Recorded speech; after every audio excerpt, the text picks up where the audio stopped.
یہ نوجوان لڑکے بوکو حرام کی جانب سے ایک فوجی اڈے پر حملے کے بعد وہاں بھیڑ لگائے ہوئے ہیں۔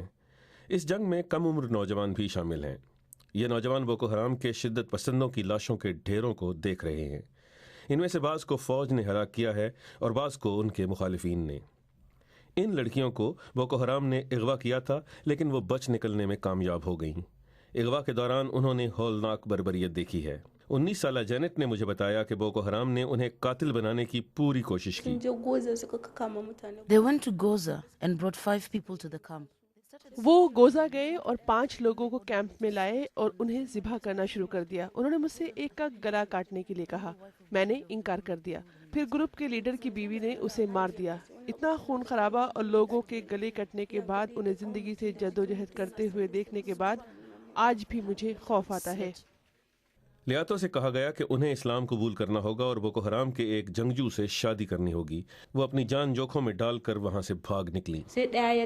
ہم میں سے ایک قیدی اٹھا اور بولا کہ انسان ایک ہی بار مرتا ہے، اپنی جان کے لیے کون بازی لگانے کو تیار ہے۔ ہم میں سے 6 کیمپ میں کھڑی ایک گاڑی لے کر بھاگ نکلے۔ انہوں نے موٹر سائیکل پر ہمارا پیچھا کیا، ہماری کار پر گولیاں برسائیں، اور جب ہم بومو ٹاؤن پہنچے تب ہمیں یہ احساس ہوا کہ کار کی پچھلی سیٹ پر بیٹھے 3 لوگ ان کی گولیوں سے مر چکے تھے۔ ریاست جوب میں واقع بنی یادی سینئر سیکنڈری اسکول میں تباہی کے یہ مناظر اسلامی شدت پسندوں کی جانب سے پیغام ہے کہ وہ سیکولر تعلیم کے خلاف ہیں۔ شدت پسند آدھی رات کو ہاسٹل میں داخل ہوئے اور 29 طالب علموں کو موت کے گھاٹ اتار دیا۔ ہم نے ایک استاد سے ملاقات کی جو حملے کی رات یہاں موجود تھے۔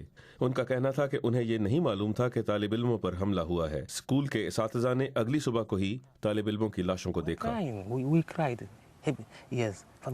ہمیں بے حد افسوس ہوا تھا، ہم رو رہے تھے، ہم بہت روئے۔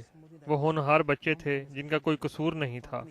وہ ہمیں بتاتے تھے کہ وہ بڑے ہو کر ڈاکٹر اور وکیل بنیں گے، اور انہوں نے زندگی کے لیے بہت سارے خواب دیکھ رکھے تھے۔ گزشتہ ماہ ہونے والے اس حملے کے بعد شمالی مشرقی نائجیریا میں تقریباً 100 اسکول بند ہو چکے ہیں۔ اس جنگ سے لوگ خوفزدہ ہیں۔ وہ یہ بتاتے ہوئے ڈرتے ہیں کہ ان پر کیا بیت رہی ہے اور جنگ کا ان کی زندگی پر کیا اثر ہو رہا ہے۔